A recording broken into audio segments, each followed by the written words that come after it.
तो भाइयों और बहनों, आज हम चलते हैं पेरिस। 14 जुलाई 1789। सुबह सुबह शहर में एक अजीब सी खामोशी थी। धुंध भरी गलियां, पुरानी इमारतें और लोग जो कुछ अनजानी सी घबराहट में थे।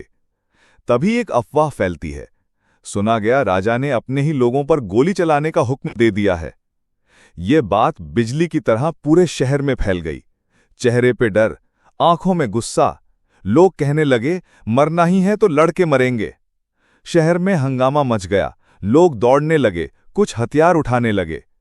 कुछ लोग एक अंधेरी टैवर्न में छुपकर मिलते हैं। रेवोल्यूशन की प्लानिंग शुरू होती है।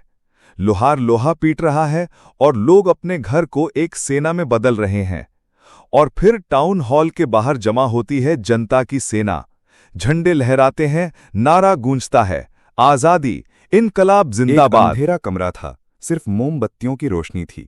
गुस्से से भरे लोग टेबल के इर्द गिर्द बैठे थे। एक ने मुक्का मारा और बोला, अगर राजा के खिलाफ खड़े होना है तो हथियार चाहिए।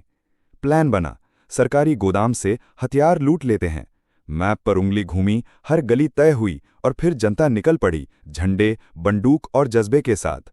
बैस्टील पर अटैक हुआ। दीवारें टूटी, तोपें गरजी, लोग चढ़ गए। कमांडर को घेर लिया गया। उसका डर लोगों के गुस्से के सामने छुप नहीं सका। सिर्फ 7 कैदियों को आज़ादी मिली, लेकिन जश्न पूरे पेरिस में गूंज उठा। और कुछ ही दिन बाद बैस्टील के पत्थर, उसके लोहे के गेट सब मार्केट में बिकने लगे। रेवोल्यूशन शुरू हो चुकी थी। एक जेल तो टूटी, लेकिन साथ ही टूटी रियासत की नींव। बैस्टील के गिरते ही पूरा पेरिस और देहाती इलाके रिवोल्ट में जलने लगे। हर कोने में लोग हुकूमत के खिलाफ खड़े हो गए। शहरों में दंगे, गांव में जमींदार की हवेली जलाए गए। महंगाई ने जनता की कमर तोड़ दी। एक रोटी के लिए लोगों में लड़ाई होने लगी। बाजार खाली, जेब खाली, पेट खाली। लोगों का स्ट्रगल अब सिर्फ आज़ादी के लिए नहीं, रोटी, कपड़ा और मकान के लिए भी था। और फिर आया वो दिन जब फ्रांस के राजा लुई 16वें को लोगों के फैसले के सामने झुकना पड़ा।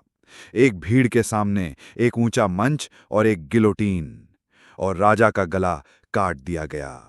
लेकिन दोस्तों, यह सब ऐसे ही नहीं हुआ। चलिए टाइम ट्रैवल करते हैं 18वीं सेंचुरी फ्रांस में, जहां से यह कहानी शुरू होती है। 1774 में सिर्फ 20 साल का था लुई 16 जब उसने फ्रांस के राजगद्दी संभाली। थोड़ा घबराया, पर ताज पहना और राजा बन गया। जल्दी ही शादी हुई ऑस्ट्रिया की प्रिंसेस मरी एंटोनेट से। एक तरफ नई जिंदगी शुरू हो रही थी, दूसरी तरफ देश का खजाना खाली होता जा रहा था। वॉर्स, रॉयल पार्टीज, पैलेस की लग्जरी लाइफ, सब ने मिलकर फ्रांस को कर्ज के दरिया में ढकेल दिया। और फिर अमेरिका की आज़ादी के लिए भी मदद भेज दी, जिसका खर्चा अलग। फ्रांस के ऊपर अब 3 बिलियन लिव्रेस का कर्ज था और लोग 10% से ज्यादा ब्याज मांगने लगे। राज दरबार में बस चिंता, स्क्रोल्स और सिक्के बिखरते दिखाई देने लगे। सब कुछ धीरे धीरे हाथ से निकलता जा रहा था। लुई ने फैसला किया, नए टैक्सेस लगाए जाएंगे। लेकिन फ्रांस तो 3 हिस्सों में बटा था। फर्स्ट स्टेट धर्मपुरोहित यानी कि चर्च के लोग, सेकंड स्टेट राजा के साथ ही जागीरदार और रईस लोग, और तीसरा था आम जनता, फार्मर्स, मजदूर, दुकानदार। 90% लोग इसी थर्ड एस्टेट में आते थे।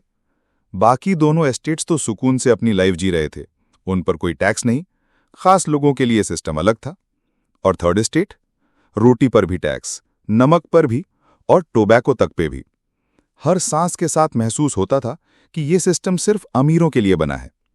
गरीब लोग लाइन में खड़े होते, अपनी मेहनत की कमाई उन्हीं लोगों को दे देते जो उनकी तकलीफ समझना भी नहीं चाहते थे।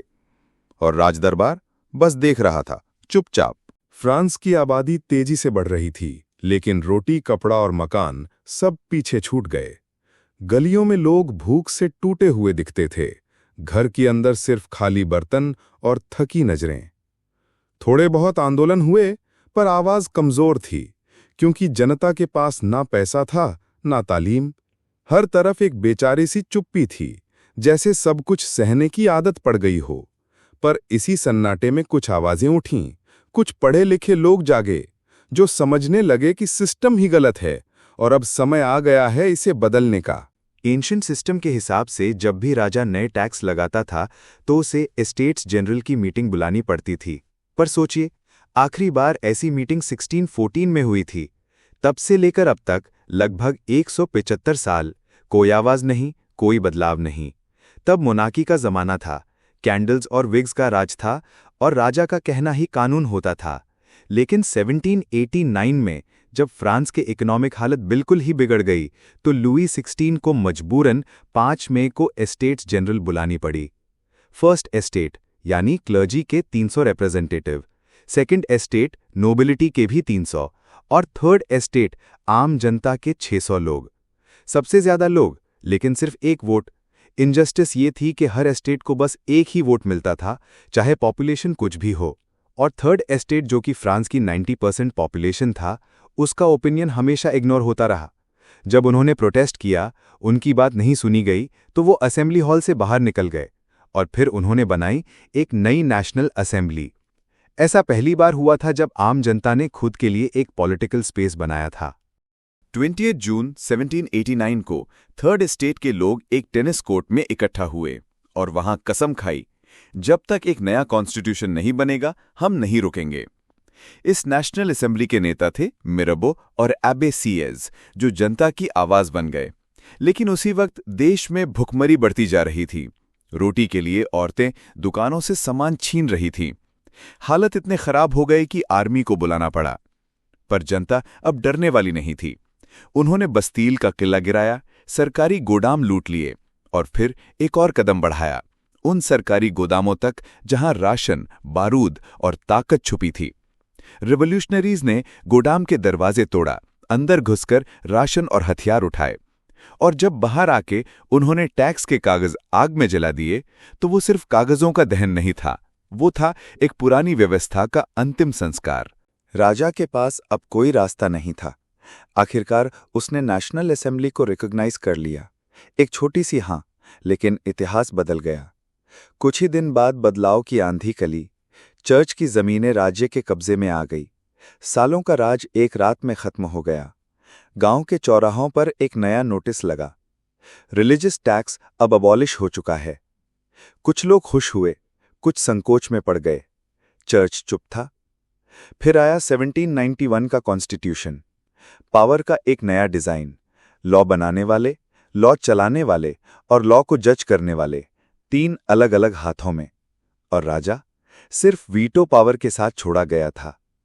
एक याद, एक परछाई पुराने समय की। राजा ने कॉन्स्टिट्यूशन पर तो साइन कर दिया, लेकिन उसका दिल कहीं और था।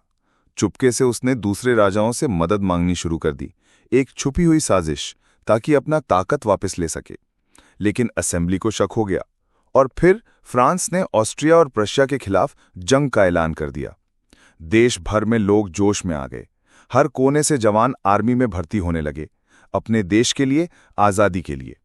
पर साथ ही एक और सच सामने आया, सिर्फ अमीर लोग वोट कर सकते थे।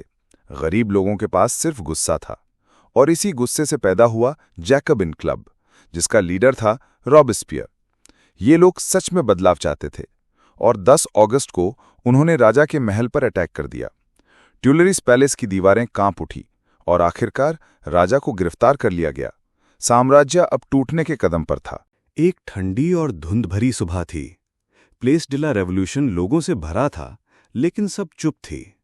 लुई 16 अब एक आम कपड़ों में धीरे धीरे गिलेटिन की तरफ बढ़ रहा था, 2 सैनिकों के बीच, लेकिन बिना किसी डर के। उसका चेहरा शांत था, जैसे अपनी किस्मत को कबूल कर चुका हो।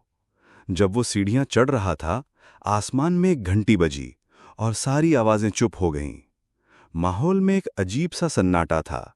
बस एक पल और एक पूरा युग खत्म होने वाला था। आज़ादी का सपना सच तो हुआ, लेकिन उसके साथ ही एक नया डर भी आया। रॉबेस्पियर के सरकार ने हर उस इंसान को दुश्मन घोषित कर दिया जो इनकलाब से सहमत नहीं था। घर के लोग, पुराने दोस्त, किसी पर भी शक होता तो सीधा जेल, और अगर गलत पाए गए तो गिलेटीन का फैसला तुरंत होता।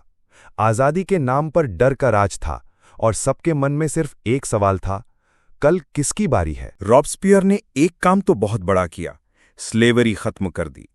पहली बार लोगों ने जंजीरें तोड़ के आज़ादी का एहसास किया।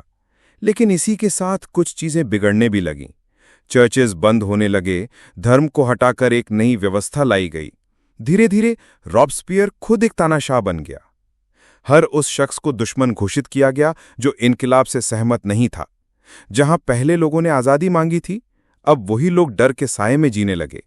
और फिर 1794 में रॉबस्पियर भी उसी गिलिटीन तक ले जाया गया जहां से उसने खुद हजारों को भेजा था। इनकिलाब ने अपने ही नेता को खा लिया।